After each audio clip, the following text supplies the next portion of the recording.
Welcome to the July 30th, 2019 episode of Reactive Consciousness, the in-depth podcast about what happened this week in our lives. I'm your host, vysethebold, and this is... Lotus Prince.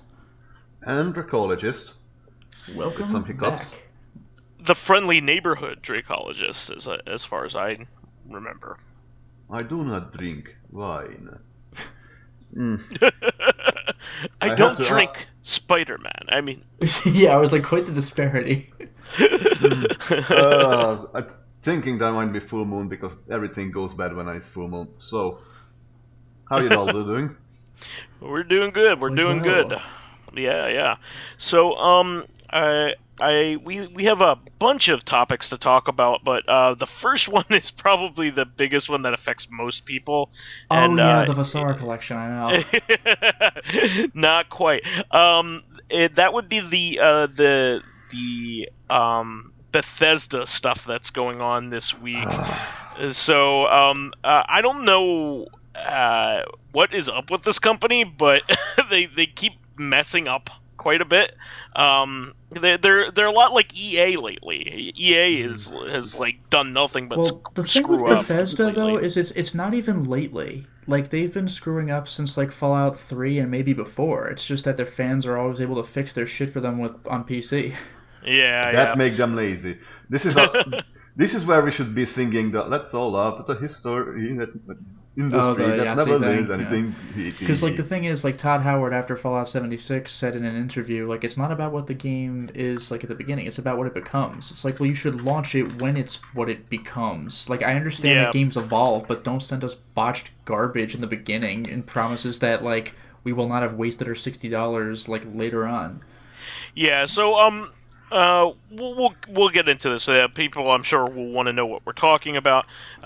So first of all, the tentpole release of this week by them is Wolfenstein Youngblood, which is basically like a standalone expansion, similar to what happened with Old Blood. Mm-hmm. I think it's just a pretty new game. I don't just use the same. It's like a standalone expansion, though. Like it's supposed to be a minor title in the series. It's not like a new major release. But to do that, they basically did this as kind of a marketing move. Bethesda, what they did was they surprised everybody and said, "Hey, Doom 1, 2, and 3 with all of their official expansions are going to be released on consoles." Xbox One, PS4, and Switch. I was particularly happy about the Switch one. Of course I'm majorly a Switch gamer, but having Doom 1 and 2 on the go and finally having like a good version of them is quite a cool prospect to me. And the Game Boy Advance version wasn't good enough for you? No.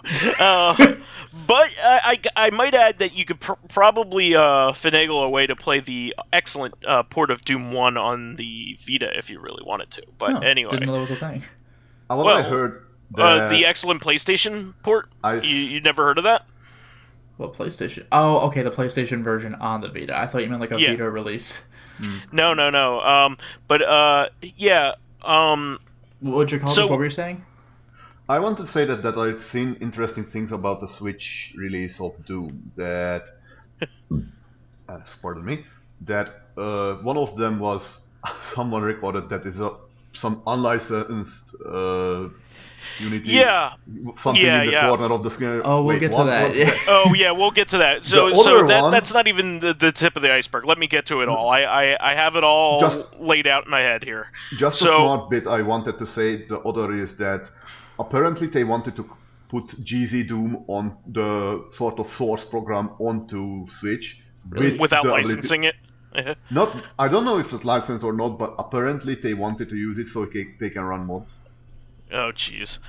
Well, let's just start from the top, because the most egregious issues need to be addressed. So, the first being, how do you screw up Doom 1 and 2, which run on everything? Like, that is literally the joke. Yeah, they were specifically designed to run on everything. Doom 1 can run on anything, including, like, printer screens, like, the little LCDs on your printer. Well, that's the thing. It's like a running ATMs. Gag to see people put it on. Yeah, yes. Like, can it run on this, too? Yes, it can. Somebody even made an oscilloscope version. I mean, like they're... I think that was Quake. Oh, but whatever. You know, like you get the idea. The funniest one was somebody ran it off of like the LCD like logo bar on on a MacBook Pro, like running in a little tiny stretched out LCD screen. That was hilarious. It runs, but it's like effectively unplayable. Yeah, but it's hilarious. But anyway, we'll get to it. Come on, yeah. And so what ended up happening was that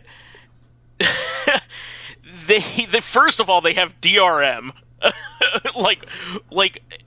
shareware, the most famous shareware game of all time, has you in order to progress, you need to sign into Bethesda's Bethesda Club. Well, Bethesda later posted about that. They said that was supposed to be for some swag thing, and it wasn't intended to be for everyone who's playing the game at all. Sounds like horseshit to me. But let's just take them completely at their word. That's still like, how did you fuck that up in the beginning, even if it is true? Yeah, didn't somebody QA test this? Didn't somebody from the Bethesda office, even though it was it was probably outsourced, so they were probably just going on orders. Didn't somebody play test this? Come on. But the major egregious factor in this whole thing with Doom 1 and 2 is that the frame rate is terrible and the music doesn't work as intended. Well, you know how hard it is to run Doom on modern equipment. No. It runs on a Game Boy Advance. I just realized something, that Switch runs Doom 16. Yep. I don't know how good it runs. Well, no, people have been joking about that. That's an excellent point. It runs Doom 2016, and that port was praised for how well it ran and what it did to cover up what it was doing to make it run so well. Oh, and by the way, we should point out, this is not a case of Switch jank. Apparently, it runs poorly on PS4 as well. I don't know about the Xbox One, but I wouldn't be surprised. It's everywhere, and it's an incredibly egregious thing to release something that people were excited about and were immediately like, oh shit, I did not want this. Oh, by the way, speaking of egregious, Doom ran just fine on the 360, and I think it's actually been delisted from the 360.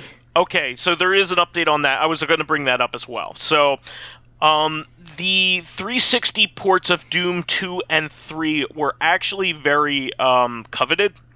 They're actually very good. The port of Doom 2 actually added an entire episode. Yeah, I heard about that. Yeah. So, Time Flash Consumed. Yes. Well, no. No. Time Flash Consumed was from the 90s. The 360 Time Flash Consumed is Ultimate episode. Doom. Yeah, that was Ultimate Doom. Regular Doom has Thy Flesh Consumed as a 4th episode.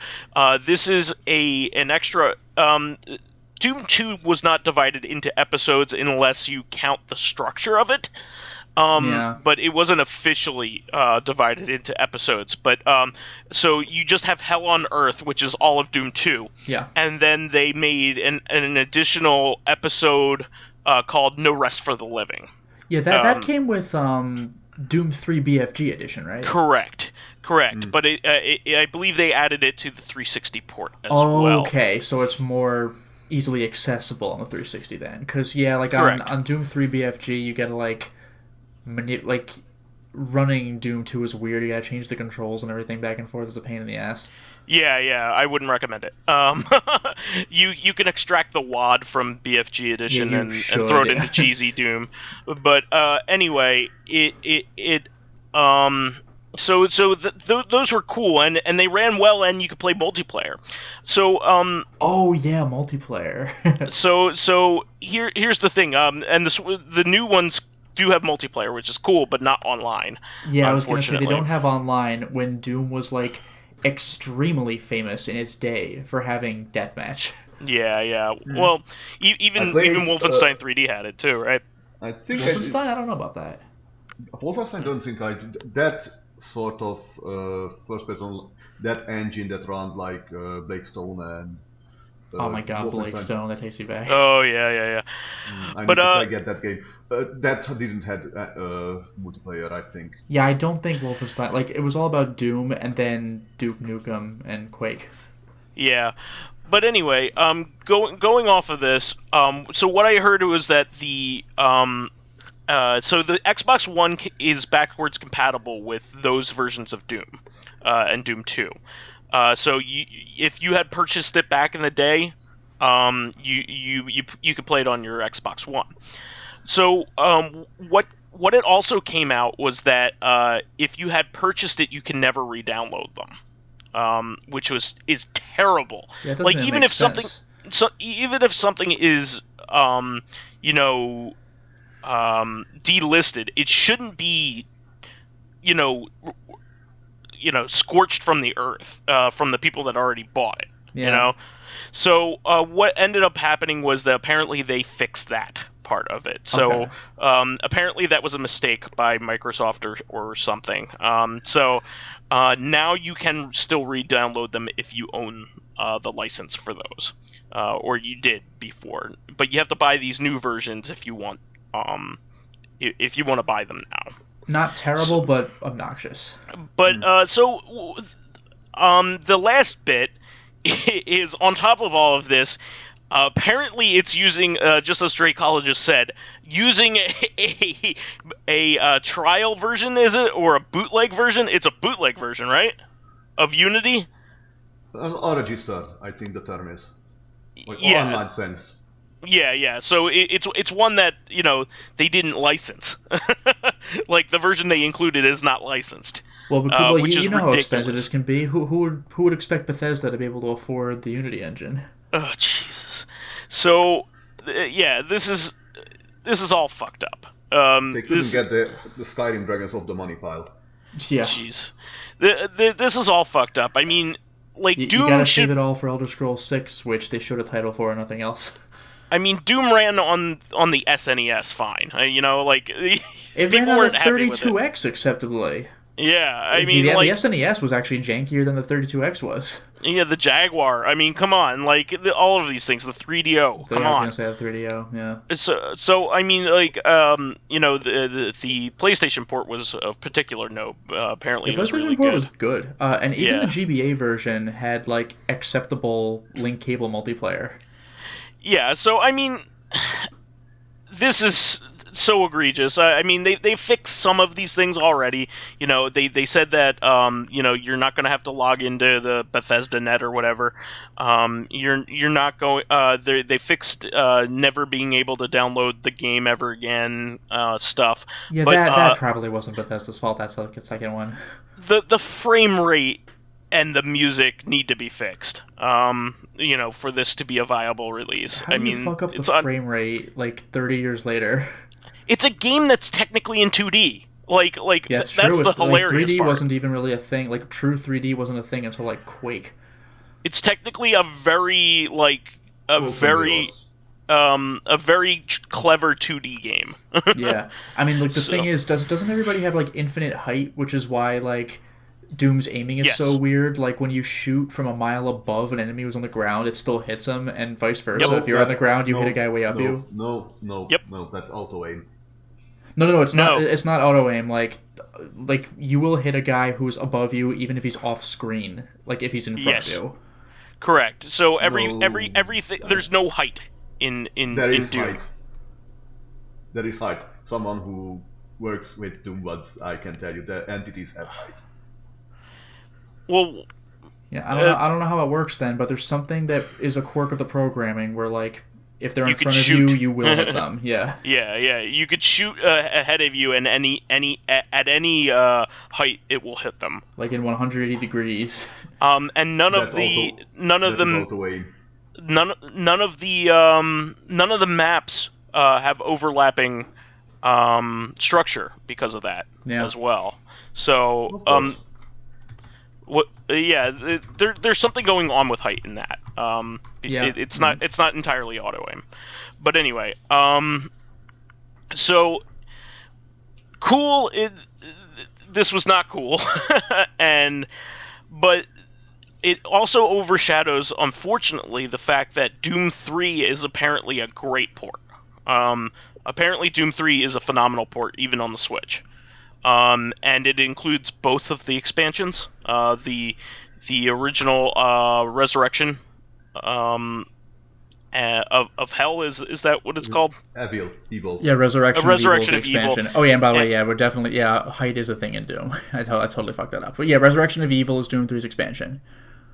Okay, and then the BFG edition stuff that was added as well, the expansion from that. Yeah, that's pretty cool. I like that stuff. Apparently, that port is excellent, and it's only something like $10. Yeah, the BFG edition. Yeah, I've played that. It's pretty cool. It has a couple of extra missions that you might not have played as before. Like, I think you play as some other guy, not the Doom guy, and you get to see their perspective of the story. So it's interesting. I don't know if it's necessarily worth going after if you already have Doom 3, but at this point, who has vanilla Doom 3? So just go for it. Yeah. Either way, it's a shame. All these things are a shame. I was excited for Doom 1 and 2. I was just going to say, from what I've heard, the Doom 3 release is perfectly good. It's just Doom 1 and 2 that are royally screwed up. Yeah, it's a big shame. A big botched launch, for sure. Wolfenstein Youngblood is supposed to be pretty decent, from what I understand. I haven't heard much on it. It's kind of a bit of a milquetoast, but it's edible. Yeah, exactly. I mean, I haven't followed the Wolfenstein game since Return to Castle Wolfenstein, and that's a PS2 era game. I keep meaning to go back to these games because the New Order games have always kind of appealed to me, but I haven't I haven't played more than maybe an hour's worth of the first game, so I'm not nearly to the point of going to Youngblood. I'm still kind of intrigued by the Wolfenstein game that was written out of continuity, the one that's just called Wolfenstein. Oh yeah, the Raven Software one. I think so, yeah. Yeah, the one that they made before Singularity. Yeah, it's just called the Wolfenstein. Unfortunately, you can't find that anywhere live anywhere. You gotta find a physical 360 or Xbox 360 or 360 or PS3 version. Yeah, exactly, and it's not backwards compatible with any of the systems either. It's very, very unfortunate. Very unfortunate. I think it's a Games for Windows Live game, so even the PC version might need to be hacked a bit in order to get it to work, which is another thing. So anyway, moving on, we have a few retro kind of things that I'm in particular notable to me, I should say. So Vasera Collection is going up for physical this weekend, or this past weekend it did, by Strictly Limited. Most of the versions are sold out at this point as of this recording, but it's more notable because I just kind of wanted to talk about them. Apparently this is also one of the very last Vita games as well, so they made very few copies of the Vita version, apparently. So that might end up being one of the rarest Vita games.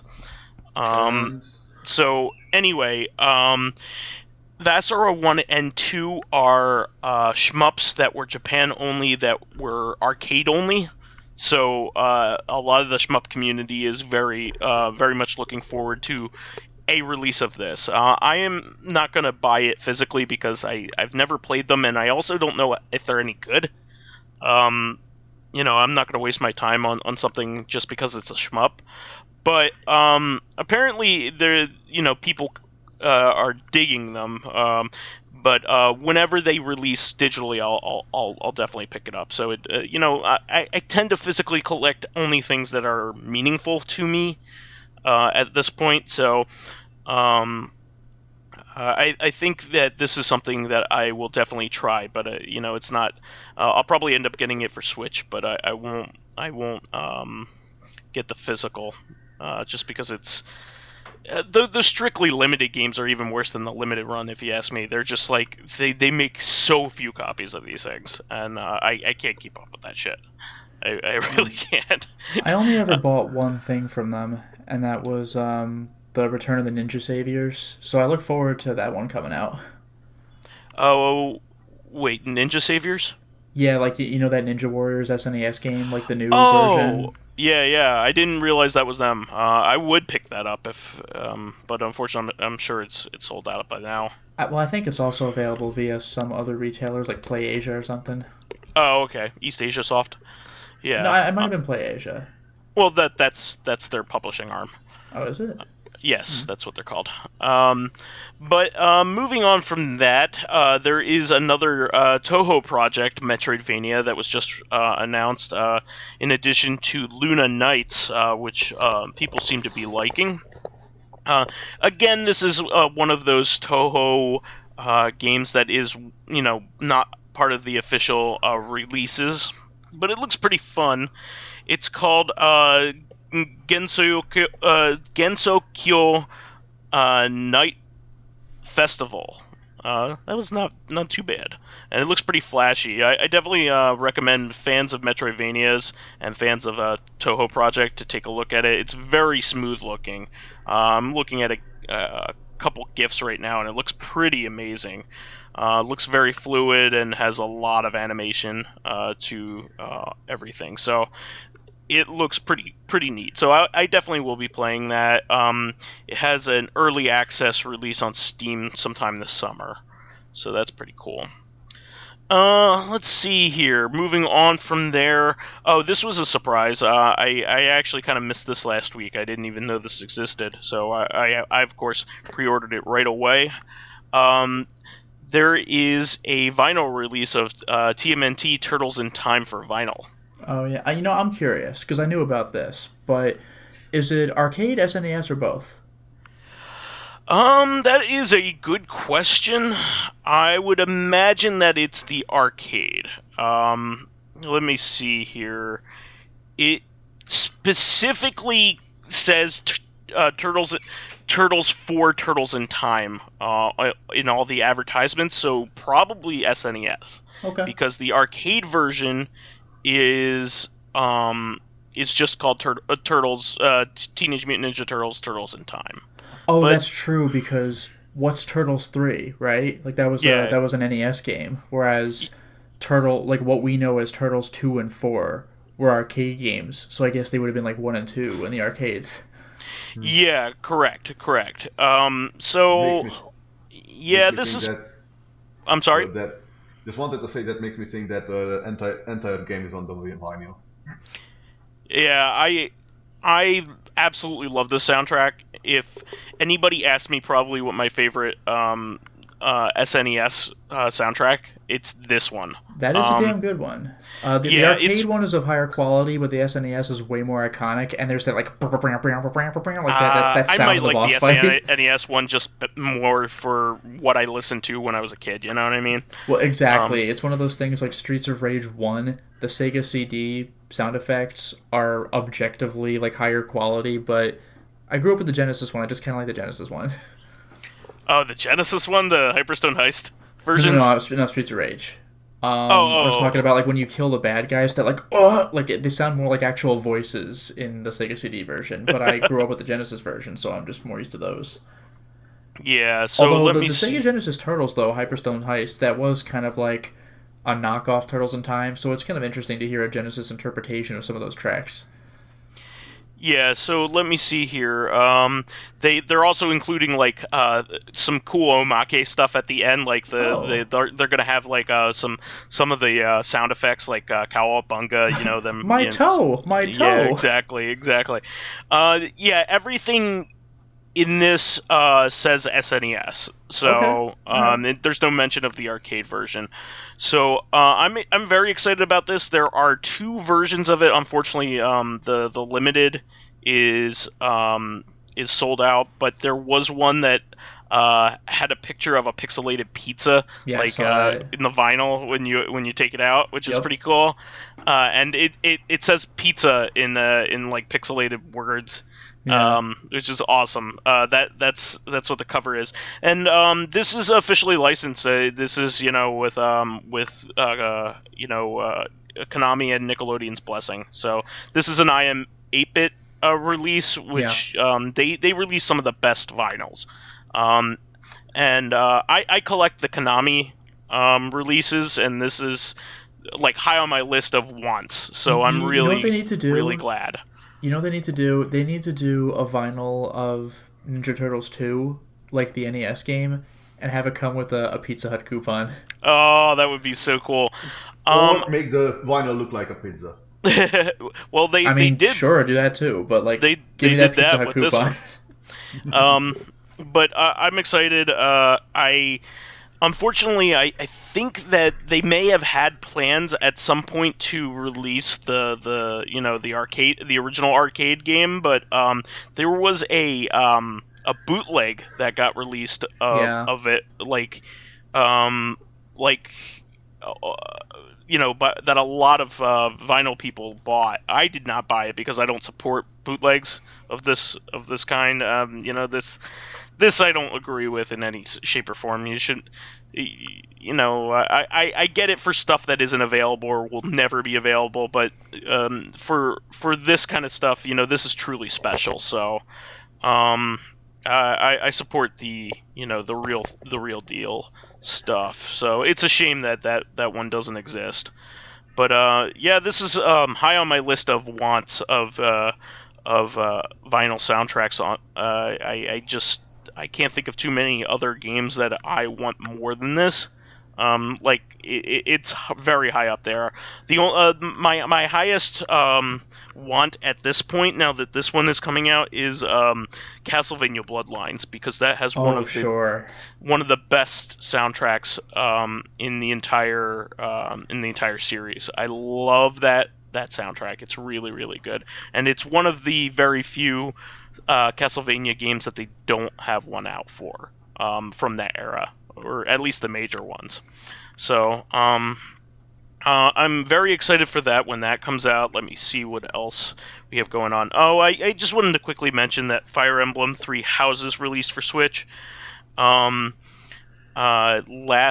week. Apparently a lot of people are really digging it. This is actually going to be like the first Fire Emblem game probably ever that I'm not going to pick up right away. And it's mostly a me thing, not like, this game isn't good or anything like that. A lot of people seem to be loving it. The truth is, I own every official Fire Emblem game in English, and I haven't beaten any of them. I was going to say, have you played any of them? Those are all, like, long-haul games. Yeah. I got mostly through the first GBA one back in college when we used to play games after class. Yeah. I got most of the way there. The only ones I own are Path of Radiance, Radiant Dawn, and Awakening, which I hear are very, very good. It's just that the GameCube and the Wii ones are apparently among like the hardest ones in the entire series. Yeah, and also the ones that are worth the most, I think, are those two. Yeah, of course those happen to be the ones I got nostalgia for because I saw them in college. It's like, I should seek these out. Oh, by the way, one thing I should give props to, by the way, for Three Houses, is that they're not pulling a Birthright Conquest for the 3DS. Like, the Three Houses are all in one game. You don't have to buy Pokemon Red and Pokemon Blue. Like, it's all in one package, which is pretty nice. And apparently it's a gigantic game. Yeah.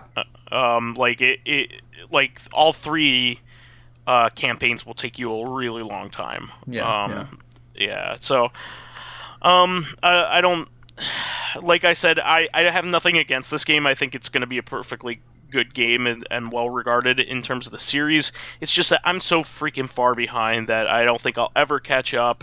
And to be honest, this type of game is not my favorite type anyway. So, I'd much rather spend time playing a more traditional RPG and catching up on that. Like I'd much rather play Final Fantasy IV at this point, which I haven't done, or even Final Fantasy 12, which I've been intending to play for ever since that came out. So 12 has man, I do not like Vaughn, but like the overall aesthetic and characters are so it's cool. Very charming. Very charming. I think I've mentioned this before, but you know how every Final Fantasy has a Cid? Yes. FF12 Cid is hands down, by far, my favorite Cid. He is so fun. And he's a bad guy. But he's man. He only shows up a few times, as like a recurring boss fight, but it has been an extremely long time since I've heard such theatrical, hammy, so it is time to fight, like that kind of delivery. It is so charming. It is the best. Wow. I can't even replicate it without looking up a script because the guy's flow is great, but it's precious. Nice. So moving on from that, Namco just announced that they're coming out with a Namco Museum Mini Arcade, which includes 20 classic titles. These are those 19 of them Pac-Man. Actually, no. these are pretty usually good. If they do that, it's a Pac-Man collection.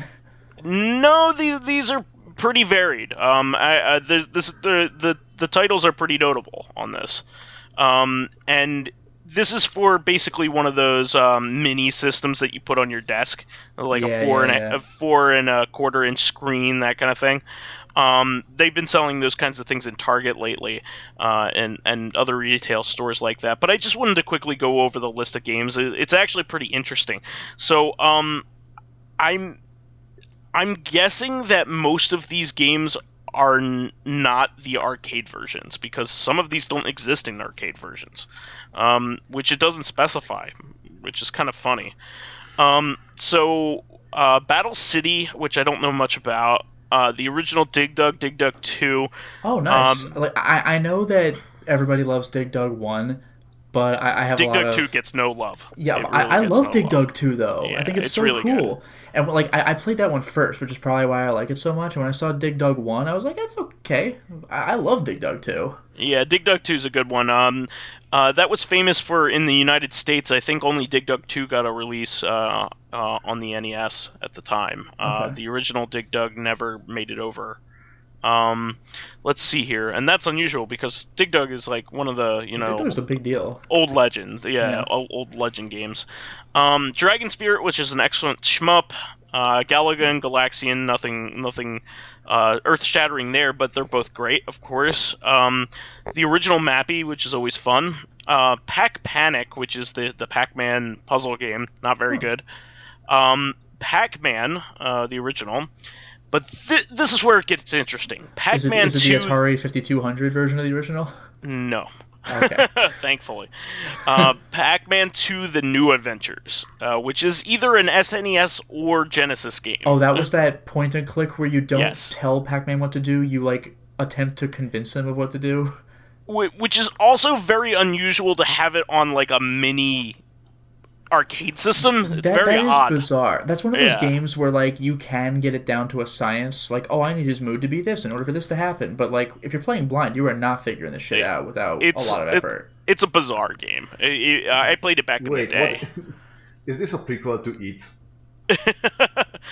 It's a very weird, bizarre game. I think it was trying to take a page off of the Tamagotchi craze at the time. I can kind of see that. You don't control Pac-Man, you influence him, which can also be very frustrating. Yeah, he will just ignore you. If he's in a bad enough mood, he'll be just like, nope. Okay. It reminds me of a puzzle game called Eat. EETS. I don't know that one. I don't know that one. Look it up, it's very cute, it's very fun. Huh. But Pac-Man New Adventures, not an arcade game in the slightest. Yeah, wow. It's probably It's probably the Genesis version because the Genesis is much easier to emulate than the Super Nintendo. Yeah. I'm gonna guess. Pac-Mania, which is like the 3D-ish or like isometric-ish Pac-Man where you could jump. Okay. I love that game. It is not popular amongst Pac-Man players, but I love it personally. I think it's really good. Philios, which is a shmup where you're on like a Pegasus. Yeah, exactly. It's a Greek-themed, ancient Greek-themed. That is probably a Genesis game. I'm gonna go give a guess that that's probably a Genesis game. Rolling Thunder 1, which is a great game. I love Rolling Thunder. Well, actually, now that I think about it, did that game ever hit consoles? The first one? Yes, it came to the Famicom. The original Famicom. Yeah, I know it was on and NES. 64. Oh, was it? Okay. Yeah, it was around back in the day. I It came to the NES. Genesis had like Rolling Thunder 3 or something. So I'm getting to that. It also has Rolling Thunder 2, which is an arcade game, but there was a Genesis version of that, so it's probably the Genesis version. And Rolling Thunder 3, which is a Genesis exclusive. Yeah, Rolling Thunder 1 was like exhausting because you got to beat the game like a whole bunch of times to get to the green guy who captured your girlfriend. Yeah, the guy like, who looks like no one does Piccolo. that. Yeah. Rolling Thunder 3 and 2 and 3 are both excellent games. I love them even more than the original, and I love the original. So 1 is a solid game, but like it's one of those games where 1 is good, but the sequels others are even still better. Yeah, so just play the sequels. Yeah. 2 is in particular is really, really, really freaking good. Sky Kid, another shmup, a horizontal one this time. Splatterhouse 1. That was Namco?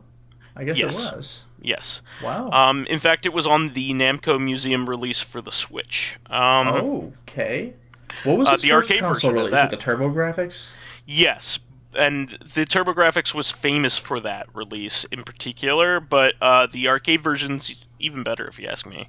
It has less censorship and better fidelity. But Splatterhouse 2, which is a Genesis exclusive, is on this.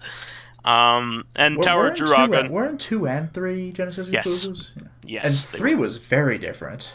3 is like a full-fledged adventure game, pretty much. Like it has like adventure elements. You need to search the house, and it's like randomly generated. Yeah. Tower of Druaga, which is nothing different there. That's on everything. And Xevious, which is nothing earth-shattering. But yeah, very odd list of games. And it's up to debate whether these are, arcade versions or Genesis versions or what. But probably a Genesis emulator in this thing. If you ask me, that would just make sense. So, just interesting. I won't be buying it. There are many other Namco museum collections for the console that have all of these games, or I own them individually, so I don't care much. But I thought it was interesting, at least. Then moving on, another classic release title on the ACA series, or Arcade Archives, on the Switch, which was Konami's Road Fighter, which is kind of like a shmup racing game. It's kind of similar to Spy Hunter. Oh, okay. I would say. Yeah. Kind of similar to Spy Hunter. Highway Hunter. Yeah, something like that. Oh, is it called that? Yeah, is it called Highway Hunter somewhere else? There is a game on the PC called something similar. Okay. Yeah. Spy Hunter was a Midway game back in the day. It was like arcade, right? Yeah, and there was also an NES version of Spy Hunter. Yeah, there was like a bunch of different versions of Spy Hunter on different consoles. There was also Super Spy Hunter for the NES, which is a fantastic game. It's not related, really. I've never heard of that one. Yeah, it's a Sunsoft game. It's a really, really underrated. Like, it's also a pretty rare title now because it was a late release, and it's very, very good. It's just never got the attention that it deserved. The PC game called Highway Hunter. Sorry. Highway Hunter. Gotcha. Yeah, I haven't heard of that one. It's for DOS. Okay. Gotcha. Moving on, there's a new horror game in the vein of Clock Tower being released here called Clea. Oh, you got my Did you see attention. this? No, I did not. Yeah. This kind of has a Vanillaware-ish aesthetic. If you ask me, it kind of has that like 2D art, like almost like cutouts, like in a like diorama kind of thing, in a 3D environment kind of thing. And by the way, just to catch anybody up on what Vanillaware looks like, think of Odin Sphere or Muramasa or Dragon's Crown. Exactly. This looks interesting. I think there is a serial killer in it, just like a Clock Tower game. Sure. So, and I think you can only stun foes in this one. Just kind of like that's always been the case. That's always been the case. So, it's going to be available for PCs. There's no console release in sight, but it looked interesting, so I threw it in the notes. Well, sure. I would like to play all the Clock Tower games. Like, at this point, I'd like to Let's Play them too, but at this point I still need to play Haunting Ground. I never touched that one. And Nightcry. In Europe, Haunting Ground is Demento.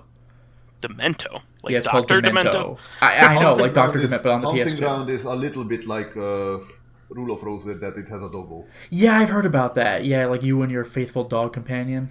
Yeah.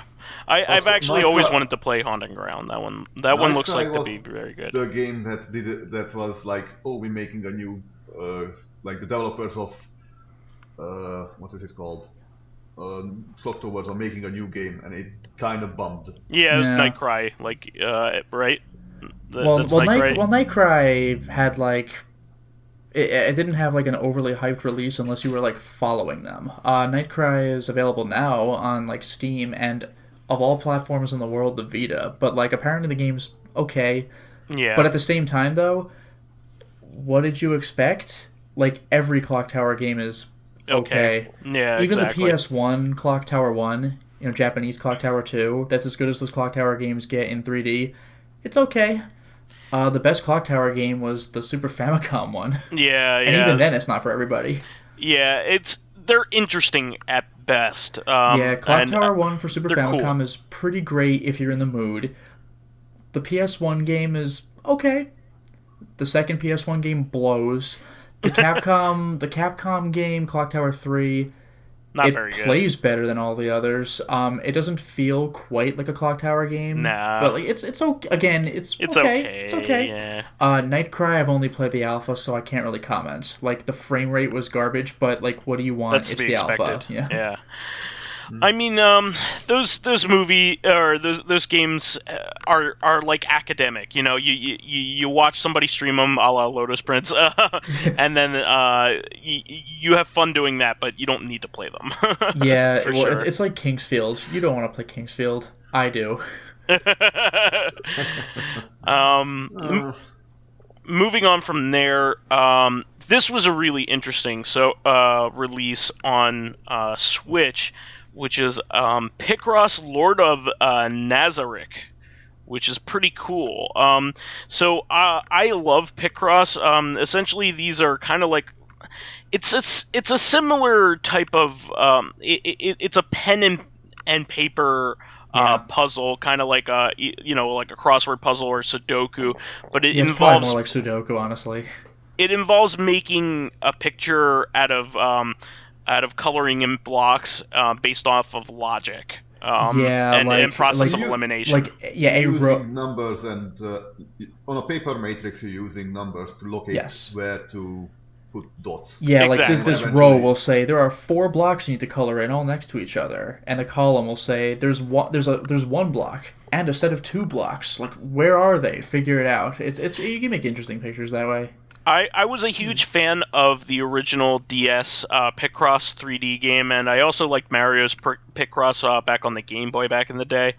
I still think that the original DS Picross game is probably one of the best ever made. It's like really, really freaking good. This is the kind of pen and paper puzzle that is better like on a system. Simply by the fact that you don't need to erase and make it all messy. because here's the thing with Picross. You need to mark squares that can be potential matches for later on in the logic puzzle. So, and sometimes you can mess up. So, it is terrible if you're doing that on a piece of paper. It's awful, especially if it's a very big one. Yep. I have a few Picross books, but I actually enjoy the electronic versions much better. What I heard about this Picross game, that people were a little bit stunned that it is story based. Yeah. That's what I was. That's why I was bringing it up. There have been a number of Picross games for DS and 3DS. I think even at this point, Switch has some. And they have all been, pretty good and serviceable. You can even find them on your mobile devices now. It's a genre. You could pick a favorite one that has a good theme and go with it. But this one is kind of like Puzzle League or something like that, in that you complete a puzzle and it advances a storyline. Yeah. I find that actually very compelling. I remember that with Puzzle Quest. It's there's not really a plot, but it's beat the goblin and stuff like that. You're oh, okay. Well, this has a visual novel aspect, so it's more involved than that. Oh, that's great. Yeah, so I think it's framed as the Picross puzzle when it's completed is the character forming a memory or trying to tell a story. I'm almost thinking of Honey Pop, where it's a dating sim, but how does the date go? Yeah, beat this match 3 to find out. Exactly. Now, there are 500 total puzzles on this. This is something I will probably pick up. It seems like a lot of fun. It's not as complicated as 3D Picross, which is god hard. But makes 3D, me think of 3D Tetris Picross. Sphere. Remember that time Tetris was in 3D? Oh, jeez. They've tried Tetris in 3D multiple different ways. There was Weltris. Wow. Yeah, where you try to fill up a 3D well. Oh, I had about that. Yeah. They even had that on the a version of that on the Virtual Boy. It started off as an arcade game, but yeah, they had Tetris Sphere too. Jeez, but no, I'm looking forward to this because it seems like fun, and I like Picross to begin with, so how could it be bad? You know what I mean? Yeah. So it's definitely something that I think I will like. I threw it in here because it's just I don't really talk about Picross, even though I love it. So I thought people would get a kick out of that. Then we have some other releases here that are non-video game stuff. I first wanted to talk about Criterion Collection because I talk a lot about Sega Ages releases as if people already know what a Criterion Collection is.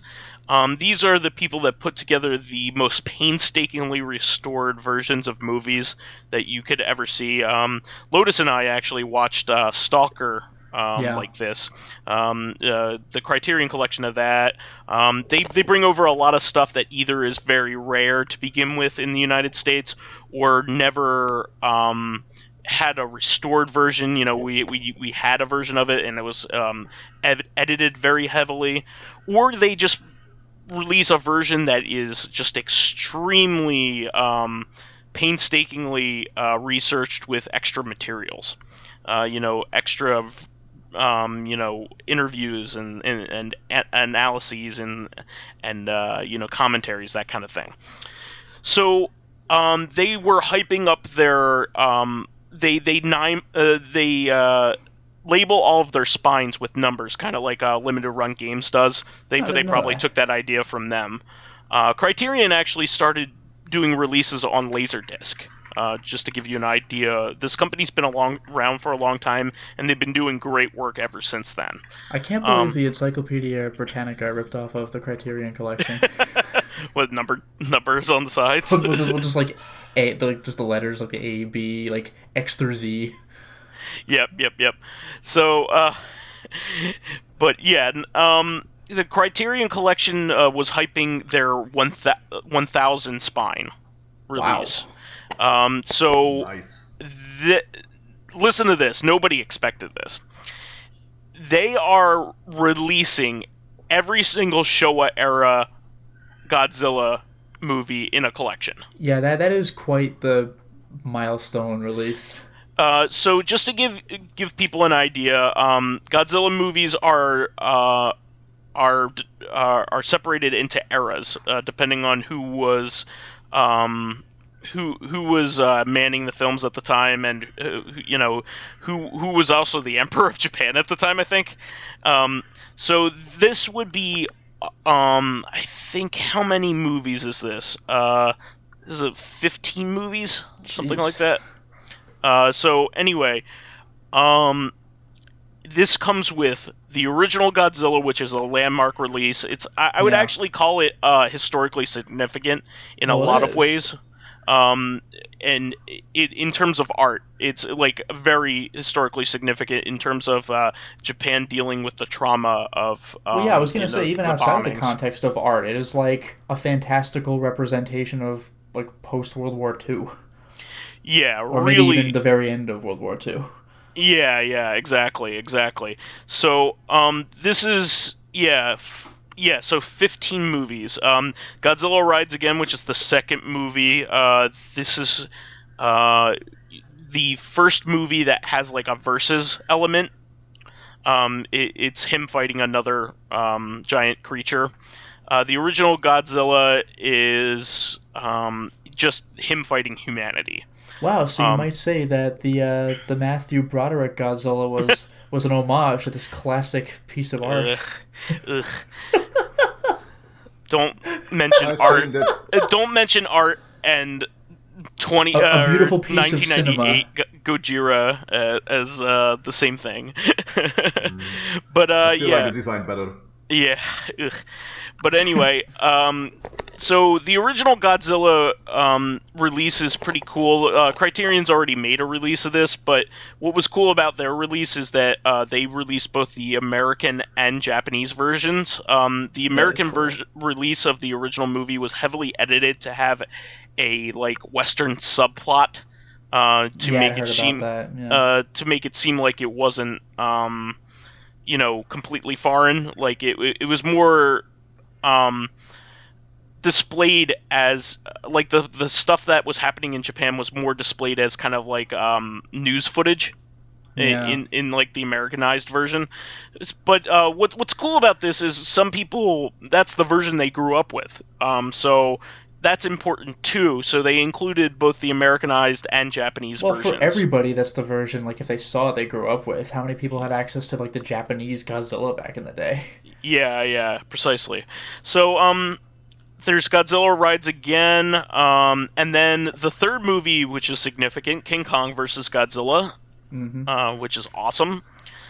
That's an actual good movie. The first one and the third one are significant there. Godzilla Rides Again is not as good as those two. And then there's Mothra vs. Godzilla, which is a cool one. That's again, with the gigantic moth. And then the third one, the next one is the fifth one. I'm sorry, is where Godzilla, Rodan, and Mothra team up to fight Ghidorah, which is Ghidorah's a big deal. Yeah, Ghidorah is the big bad of the Godzilla franchise. He's the three-headed dragon. Yeah, he is Godzilla's arch nemesis. Jesus. Who just flies in from fucking space and wrecks shit. And he wrecks some other planet and just came to Earth. This is also the first time Godzilla is seen as a good guy because he's fighting Ghidorah. Well, actually, when did protecting this movie his territory. 64. Okay, because I don't know when like this movie or that movie came out, but I had once heard that Godzilla started looking more and more like a protagonist when Japan started having better relations with the U.S. Yeah, Mothra is actually a benevolent character, so Mothra versus Godzilla, Mothra is the good guy. So Ghidorah is literally the first time he's defending the Earth, or humanity at least. So Invasion of the Astro Monsters, the next one. I'm just gonna go through these real quick. Ibira, Son of Godzilla, which I think is pretty goofy. Yeah, Oh it's yeah. lively and yeah, this is a goofy movie. This is when they start getting bad. Um, and then Destroy All Monsters, which is 1968, Oh, was has that like the all. ultimate crossover at the time? Yes, exactly. It's like the first like Avengers movie of its day, kind That's of. gotta be so cool to like follow that stuff in theaters and see that they're making a Destroy All Monsters movie. That must have been insane for Japanese audiences back in the day. It says it has no fewer than 11 monsters in it in That's a battle royale, ridiculous. which is insane. Just with Even by today's standards, it's a big deal. yeah, that's a big deal. But like imagine all the sets and costumes and puppetry that they had to Well, do that's the for thing. all of Yeah, that. they had all those people in like the big rubber suits. So like that again, that's a pretty big deal. Yeah, yeah. I mean, even like the brand new Godzilla movie has like a few monsters in it. And then this is when they really lose the plot. The next one is All Monsters Attack, and this is with like a little kid in it. Yeah, you gotta Like have a relatable human, even though yeah. nobody asks This for that. this is when they really sink low. Godzilla versus Ghidorah, which is like so like a 2-bit rate version of Ghidorah, I think. Yeah, it's an alien, another alien life form, toxic waste Oh, one. I heard about that one. Yeah. Godzilla versus Gigon. Yeah, these are all not highly regarded. Is Um, Mechagodzilla part of any of this? Hold on. Godzilla versus Megalon, another, it's okay. And then Godzilla versus Mechagodzilla, where, humanity creates a mech and fights Godzilla. And then the last one is Terror of Mechagodzilla. So, Well, I could have sworn I don't remember which movie it was, but there was one of the Mechagodzilla clips I saw like a very small clip of on TV, and I didn't know what was going on. Weren't there like aliens in that one? I thought like they were responsible for the Terror of Mechagodzilla. Mechagodzilla, aliens take Mechagodzilla and turn it against humanity. Okay, Yeah. that's what it So, was. All right. long story short, this is not going to be a release for everyone. But I wanted to quickly talk about this because there are, at least 3 or 4 notable titles in here that you will want to watch if you have interest in this kind of thing. If anything at all, just watch the Japanese version of the original movie. It's very important. And And a it's a great very movie to begin somber with. movie because Yeah. that's the point. Yeah, that's really good, and probably King Kong versus Godzilla is a fun thing to watch. You know what I mean? Yeah. But what's cool about this is like the Godzilla movies were all released by different companies that imported them back in the day, and they chopped them all up and made all kinds of crappy edits, dubbed them to hell. Yeah. With none of the mouth movements matching anything, had terrible, voice acting to go with it, just bad stuff. These Criterion editions restore all and have all of the original Japanese versions. I think only the original movie has the American version, which is fine. But these are all in one place. Like before, like in the early days of DVD and like VHS, you used to like to get all of the Godzilla movies. You would have to like some of them wouldn't be released, or only a company would only have the rights to 1 or 2 of them. That kind of thing, and they'd be all over the place. They're scattered everywhere. At least here, you can find them all in one place. If you're a Godzilla fan, this is a must-buy. It's actually Yeah. pretty reasonable for what you're getting. It comes with an art book and all that. Oh. 15 movies for $180. I think that's very reasonable for this quality of a release and this many movies. It's quite reasonable. I don't think there's anything wrong with that pricing point. I want to get the other 15 movies. 999 Criterion releases. How much do you think that'll set me back? uh, A lot. a lot, yeah, Oh, okay. yeah, and some of them are very unnecessary because they've been like supplanted by other special editions by now. Yeah. But and also a lot of them are just like sad movies from France that you won't or even from like other countries that you'd be like, I don't even know what this is. Like, I'm a big Monos movie and nerd. Fate. and I don't even know a lot of their releases. Like I've never even heard of them, and like I don't even know this director that they're praising right now, and that kind of thing. Yeah. But this is a really cool edition. You'll probably never see anything like that, especially in physical form. Until the next too era often. of Godzilla comes out. Well, See you in 2000 release. So just to give you a concept of what's going on here, this is Godzilla. The original was a 1954 movie, Yeah. and these run all the way to 1975. So Wow. once they get to the 80s, they get really fucking goofy. They're really fucking goofy in the 80s. So you won't want those generally. There are other kaiju movies that you will want to watch instead of watching some of those later 80s Godzilla movies. Yeah. What's that?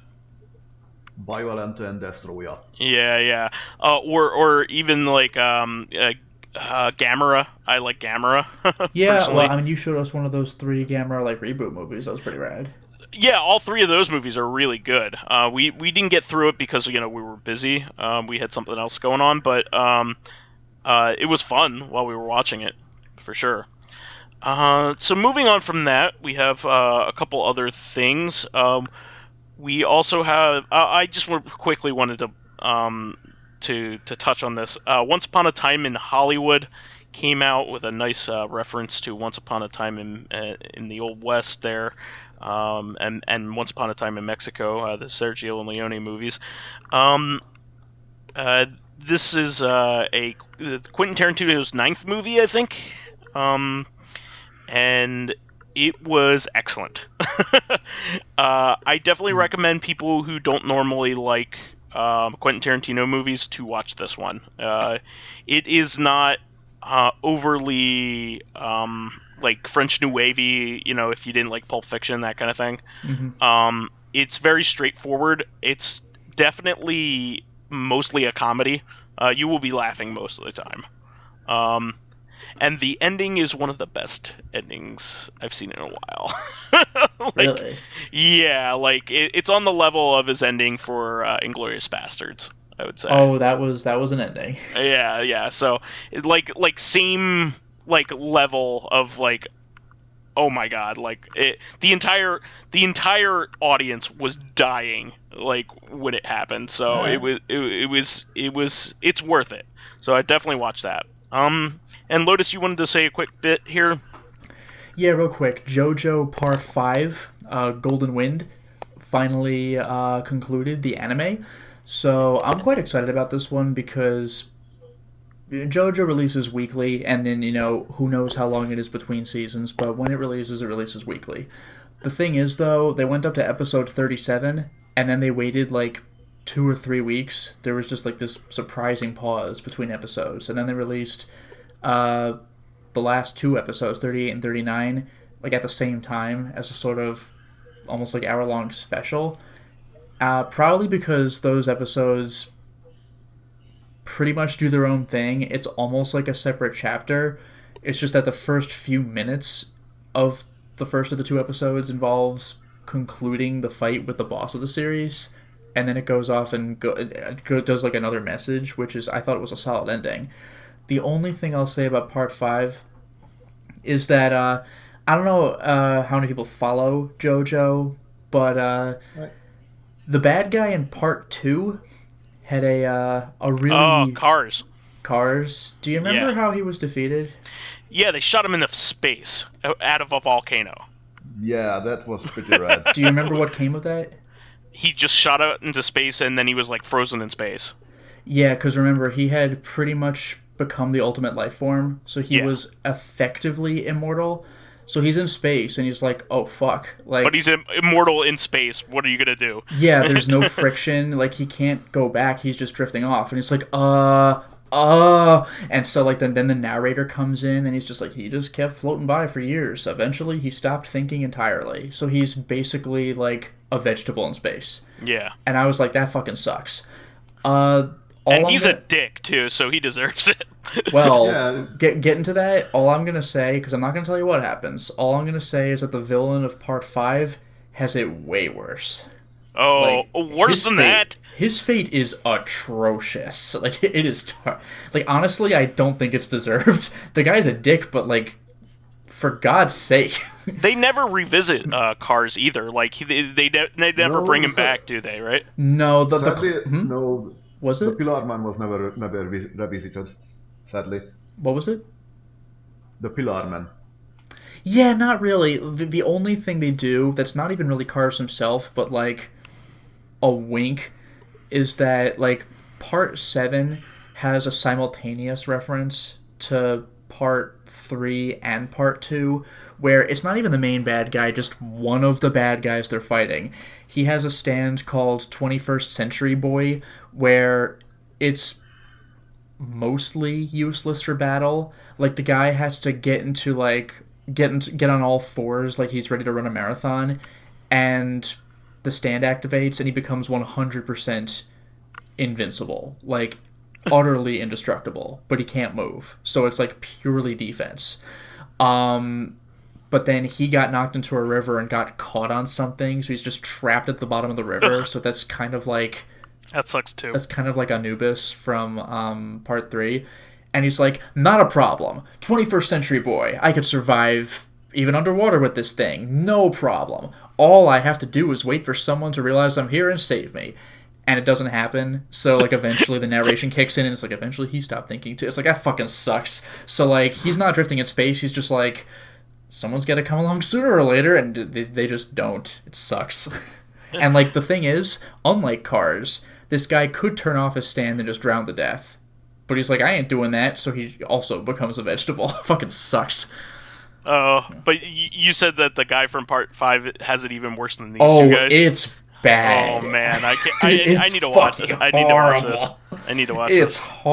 It's oh man, it's bad. Yeah, In fact, I only got to the middle of or basically the beginning of part 4 when I was reading. Part So, 4 is a lot of like get to know people in town and look at these weird Yeah. stand abilities. Like, and some none of it's just like straight comedy. Like they just Yeah, show what you because like know, who in has part a 3, stand. everybody is in some way a servant of Dio.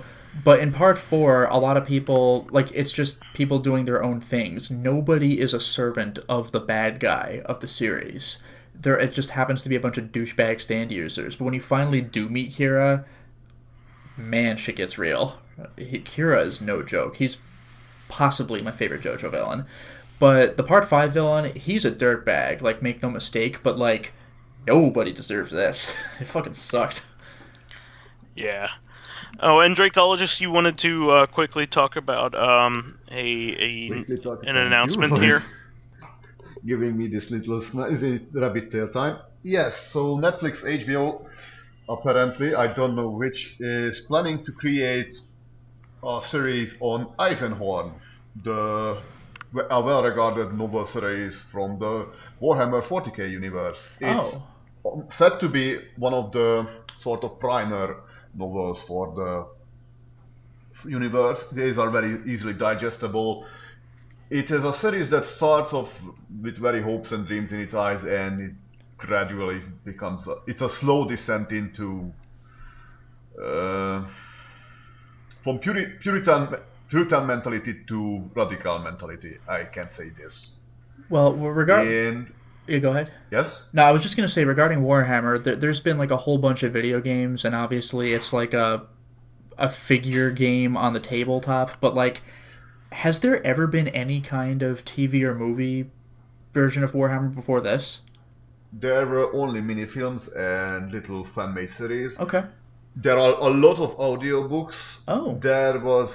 There was a video game based on the Eisenhorn game, but it was so bad that nobody wanted to talk about it. Which is sad, because it's actually a great character. Like, Gregor Eisenhorn is sort of the Sherlock Holmes, James Bond of the Warhammer universe. Okay. He's a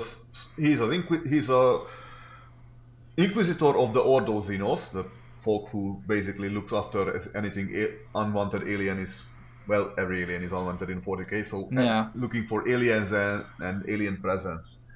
And he's an assortment of posse who's following him.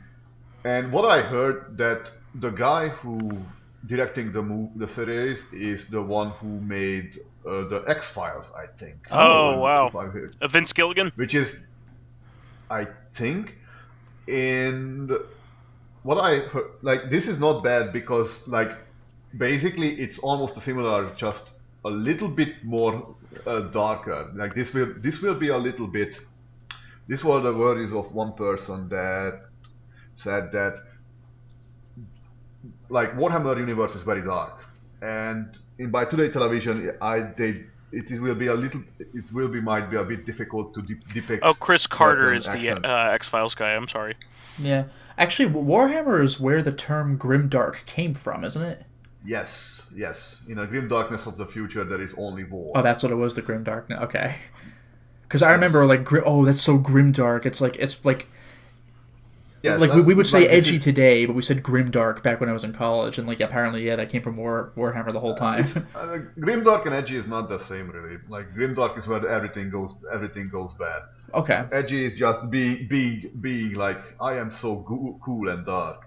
Okay. Anyway, so yeah, it's like there are some worries that due to budget and like how people are going to plan to depict, well, for example, the war or demons.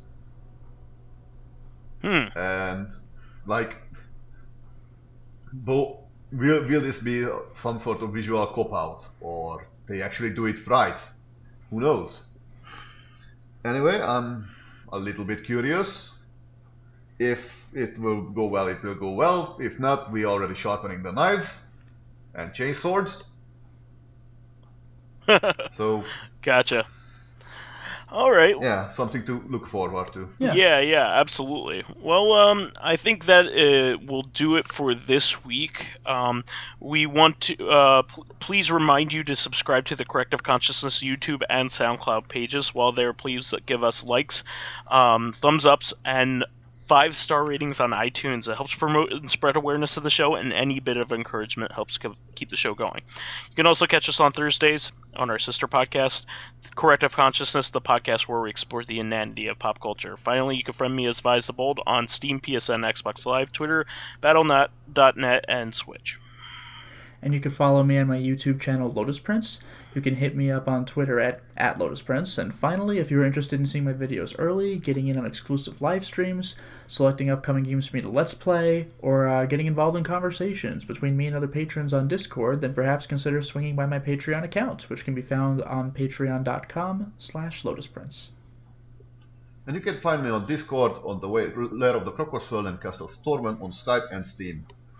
All right, everybody. We will catch everybody on Thursday for another episode of Corrective Consciousness, where we take a little inspiration from the launch of Doom on the consoles, but not another Doom episode. We're going to be talking about botched launches. So we will see you then. Until next time, everyone. Good evening.